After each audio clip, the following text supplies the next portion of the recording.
तकलीफ आती है।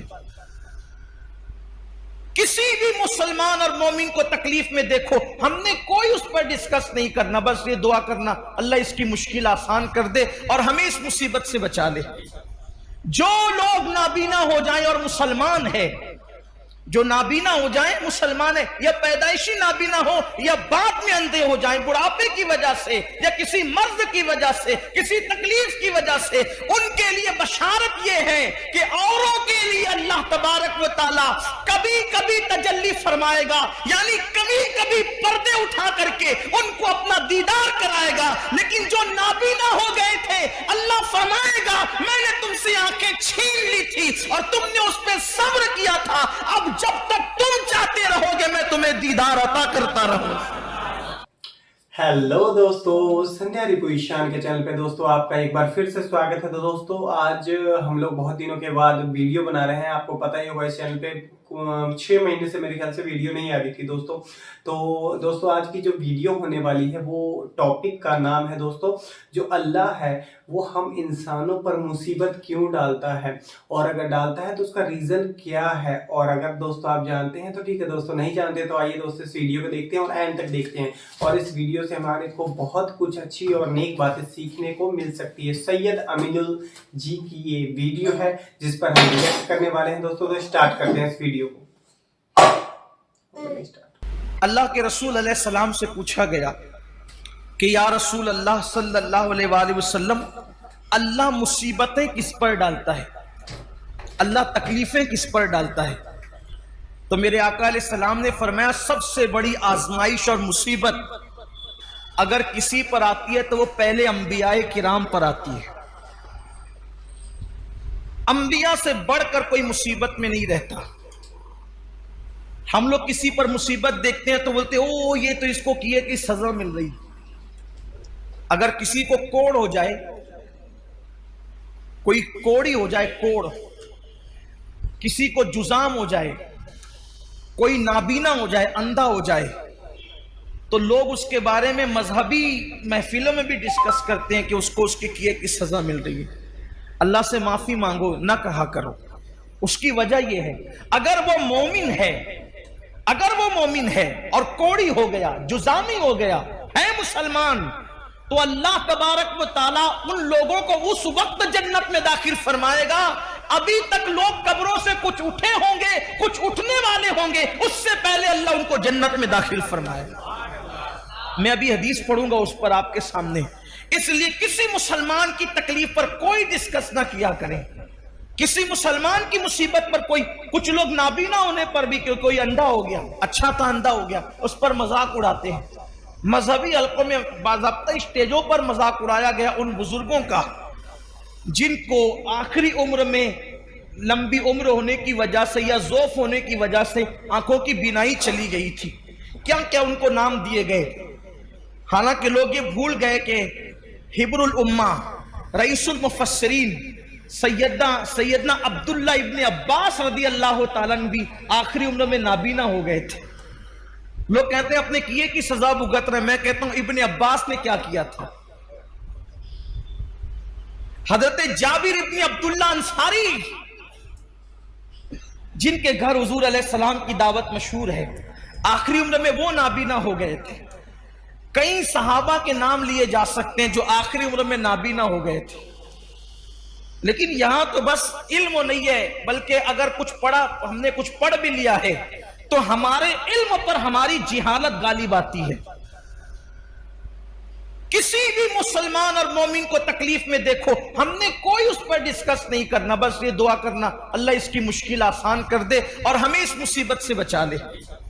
जो लोग नाबीना हो जाएं और मुसलमान है, जो नाबीना हो जाए मुसलमान है, या पैदाइशी नाबीना हो या बाद में अंधे हो जाए बुढ़ापे की वजह से या किसी मर्ज की वजह से, किसी तकलीफ की वजह से, उनके लिए बशारत यह है कि औरों के लिए अल्लाह तबारक व तआला कभी कभी तजल्ली फरमाएगा, यानी कभी कभी पर्दे उठा करके उनको अपना दीदार कराएगा। लेकिन जो नाबीना हो गए थे, अल्लाह फरमाएगा मैंने तुमसे आंखें छीन ली थी और तुमने उस पर सब्र किया था, अब जब तक तुम चाहते रहोगे मैं तुम्हें दीदार अता करता रहूंगा। जब तक चाहते रहोगे मैं तुम्हें दीदार अता, मगर शर्त यह है कि वो सब्र करें। देखो मुसीबत आए तो सब्र शर्त है। जो मुसीबत में वाहवेला करे नाकाम है, मुसीबत में शिकवा करे नाकाम है, मुसीबत में शिकायत करे नाकाम है। लेकिन जो सब्र करे, सब्र असल चीज है। सब्र, सारे इनामात उस वक्त मिलेंगे जब वो सब्र करे। आका अलैहिस्सलाम ने फरमाया सबसे ज्यादा मुसीबत नबियों पर आती है, फिर जो नबियों से करीब होते हैं उन पर आती है, फिर जो उनसे करीब होते हैं उन पर आती है। यानी मुसीबतें हैं किसके लिए? बल्कि एक हदीस पाक ये भी है, अल्लाह के रसूल अलैहिस्सलाम वुजू कर रहे थे। यहां पर थोड़ा इश्क रसूल का बाब भी खुलेगा, वाह होगा, इश्क रसूल का बाब भी वाह होगा, और हम देखेंगे कि हम में कौन आशिक रसूल है। हुजूर अलैहिस्सलाम वुजू फरमा रहे थे और पानी हुजूर अलैहिस्सलाम के वुजू का ढलान की तरफ बह रहा था। वुजू का पानी ढलान की तरफ बह रहा था। एक सहाबी थे वहां मौजूद, उन्होंने अर्ज किया, या रसूल अल्लाह सल्लल्लाहु अलैहि वसल्लम, मैं आपसे इश्क करता हूं, मोहब्बत करता हूं आपसे। हुजूर ने फरमाया सल्लल्लाहु अलैहि वसल्लम, क्या कहा तुमने?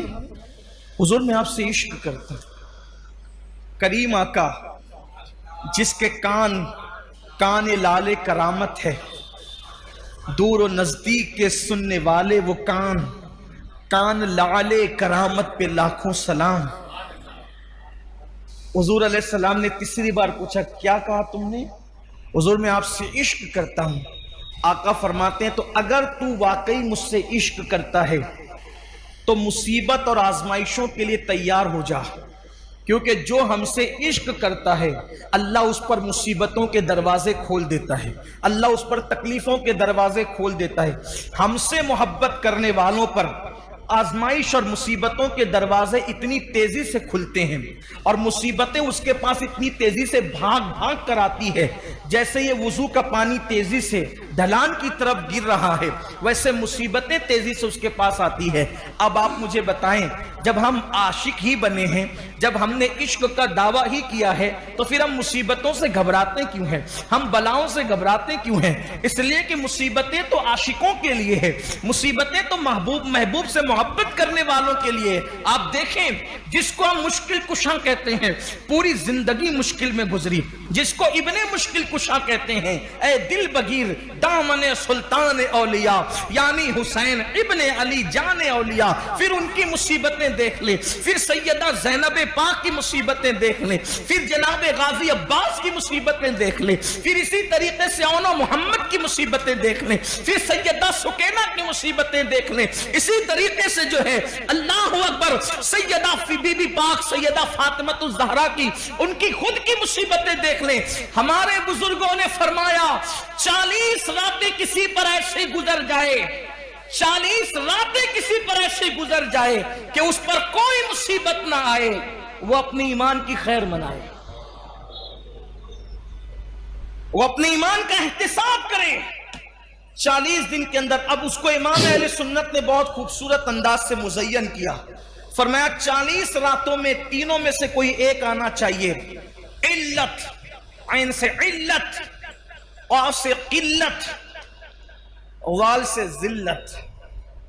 इल्लत, किल्लत, जिल्लत, 40 रातों में से एक मकाम ऐसा आना चाहिए कोई एक रात में। इल्लत, या तो बीमार पड़ जाए, सर दर्दी हो या बुखार आ जाए, कोई बीमारी हो, पैर ही दुखे, काटा ही चुभे, कोई ना कोई बीमारी आ जाए। अगर बीमारी ना आए, किल्लत, पैसे खत्म हो जाए। 40 रातों में कभी कोई डब्बा भी बच जाए, हम भी खाली हो गए, तो मुश्किल भी आए कि यार कुछ लाना भी है, जेब भी खाली है। जिल्लत, कोई जलील करे। देखो, अब यहां अपने ज़ौक़ के मुताबिक बात करना चाहता हूं।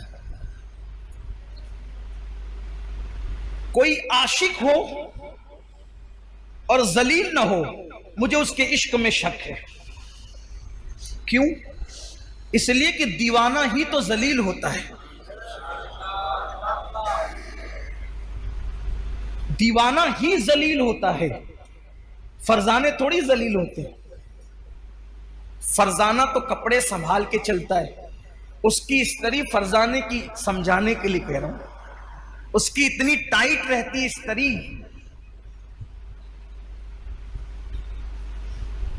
कि वो जो स्त्री ने स्त्री की है तो उसके फन को भी लोग हैरत से देखते हैं।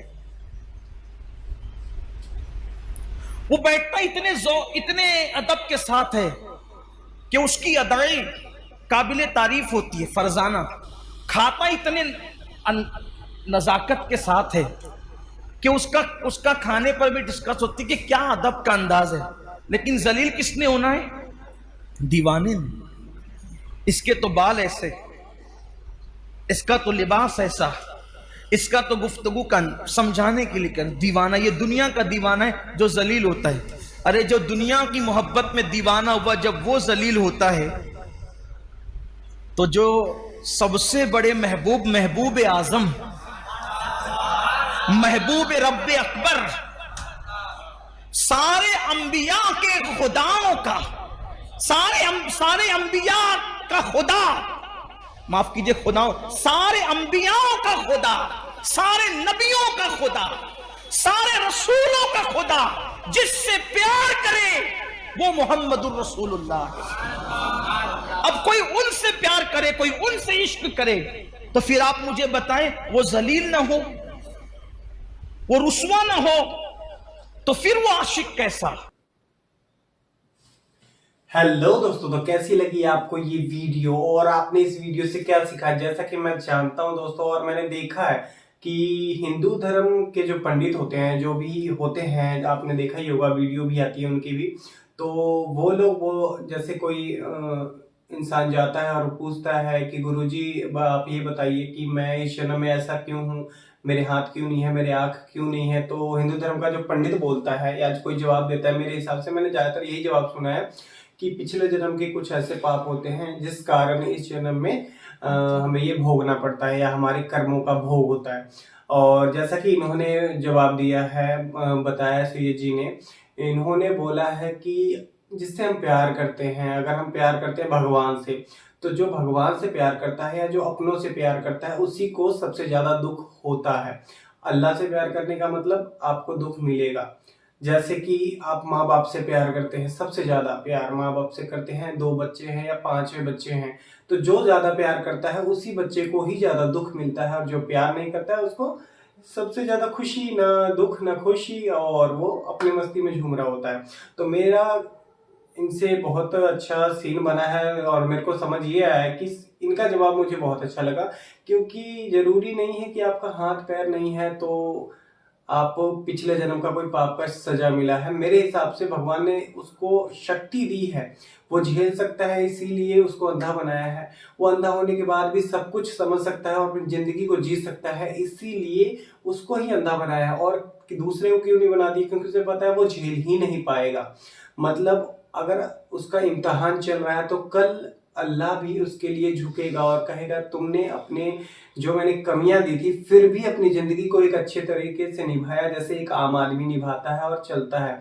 तो दोस्तों ये मेरे हिसाब से तो कोई कर्मों का पाप या सजा नहीं होती है। अल्लाह ने जिसको जैसी भी जिंदगी दी है, कोशिश करना है अच्छे तरीके से जिए, उनके यादों में जिए, उनके जो भी है शीश झुका के उनका नमन करें और उनके ही रास्ते पे चलते जाए, जो रास्ता उन्होंने दिखाया है या बताया है। अपने आप रास्ता आसान हो जाता है, जिंदगी आसान हो जाती है। जिंदगी जीने का मतलब होता है एक रास्ते पे चलना जो उन्होंने बना के दिया है, नेक रास्ते पे चलना, जिससे जिंदगी हमारी आसान हो जाए।